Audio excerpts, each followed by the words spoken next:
ॐ अज्ञानतिमिरान्धस्य ज्ञानाञ्जनशलाकया चक्षुरुन्मिलितं येन तस्मै श्रीगुरुवे नमः।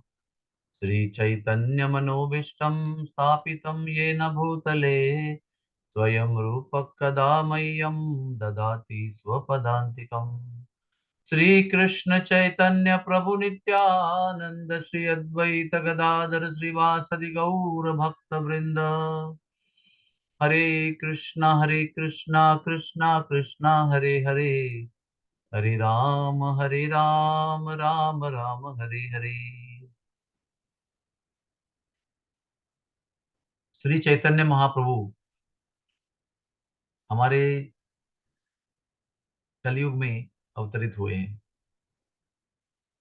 और आज तक के निर्माण के इतिहास में जितने भी अवतार भगवान ने लिए, वो सारे अवतारों में जो नहीं दिया वो इस अवतार में श्री कृष्ण भगवान ने चैतन्य महाप्रभु के रूप में दिया। न नरसिंह भगवान ने, न रामचंद्र भगवान ने, न वराह भगवान ने। इन सब लोगों ने इस जीवों का उद्धार किया, मुक्ति दिलाई, पापों से मुक्ति दिलाई। और सर्वोच्च प्राप्ति जो है श्री कृष्ण प्रेम, जो केवल कृपा से ही प्राप्त हो सकता है। श्री कृष्ण प्रेम ये जो वस्तु है, ये हमारे साधना के प्रभाव से प्राप्त नहीं हो सकता। हम ये कभी भी दावा नहीं कर सकते कि हमने इतनी कठोर तपस्या की है, इतने कठोर नियम का पालन किया है, इतना जप किया है, इतनी तीर्थ यात्रा की है, इतना दान किया है, इसलिए हमने हमारे प्रयत्न पर, तप करने पर ये प्रेम प्राप्त किया है। हमारे किसी भी प्रयास से ये श्री कृष्ण प्रेम की प्राप्ति नहीं हो सकती है। और वो श्री कृष्ण प्रेम की प्राप्ति कराने के लिए कृपा पूर्वक, करुणा पूर्वक श्री चैतन्य महाप्रभु आए हैं। तो अगर श्री कृष्ण चैतन्य महाप्रभु की इस अनन्य कृपा को आकर्षित करना है तो उसके लिए क्या मार्ग है? अगर वो कृपा करके हमें श्री कृष्ण प्रेम को प्राप्त कराएंगे तो उनकी कृपा को आकर्षित करने के लिए ऐसा कौन सा माध्यम है जो जो अपनाने से श्री कृष्ण प्राप्ति का मार्ग बड़ा ही आसान हो जाएगा? ये रहस्य श्री चैतन्य महाप्रभु अपने अनेक लीलाओं में वर्णन करते हैं। उसमें से एक लीला है महाप्रकाश लीला।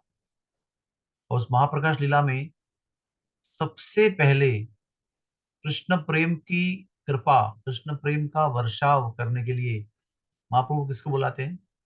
दुखी को बुलाते हैं, जो केवल श्रीवास ठाकुर के घर में पानी भरा करती थी। जब चाहे जाओ, मटका लेके जब गंगा जी में और जल ले आओ। तो जी दिन में अगर 50 बार भी होगा तो भी वो जाती थी और पानी लाके देती थी। और उस पानी का उपयोग कृष्ण की और वैष्णव की सेवा में श्रीवास पंडित और उनकी पत्नी किया करती थी। उन्होंने कभी भी सोचा नहीं कि ये 50 बार क्यों बोलते हैं मुझे, क्या करने के लिए पानी बार बार मंगाते रहते। श्रीवास पंडित जैसे महान वैष्णवों की एक निम्न तुच्छ सेवा करने से कृष्ण प्रेम का वर्षाव करने की कृपा सबसे पहली महाप्रभु जी ने दुखी पर की। और उसको कहा, दुखी लो भगवान नाम लो और अश्रु बहाओ। वहीं पर वो कंपित होने लगी, उसकी आंखों से अनंत अश्रु बहने लगे। तो आचार्य गुरुजन बताते हैं कि वैष्णव सेवा यही एक सबसे आसान मार्ग है जिससे हम श्री कृष्ण चैतन्य महाप्रभु की कृपा को आकर्षित कर सकते हैं। और वैष्णवों की सेवा में भी एक रहस्य की बात है। वो वैष्णवों की सेवा जो हम करते हैं उसमें भेदभाव नहीं होना चाहिए। ये वरिष्ठ वैष्णवों की सेवा मैं करूंगा, इन वैष्णवों की आप सेवा करो जो जूनियर है।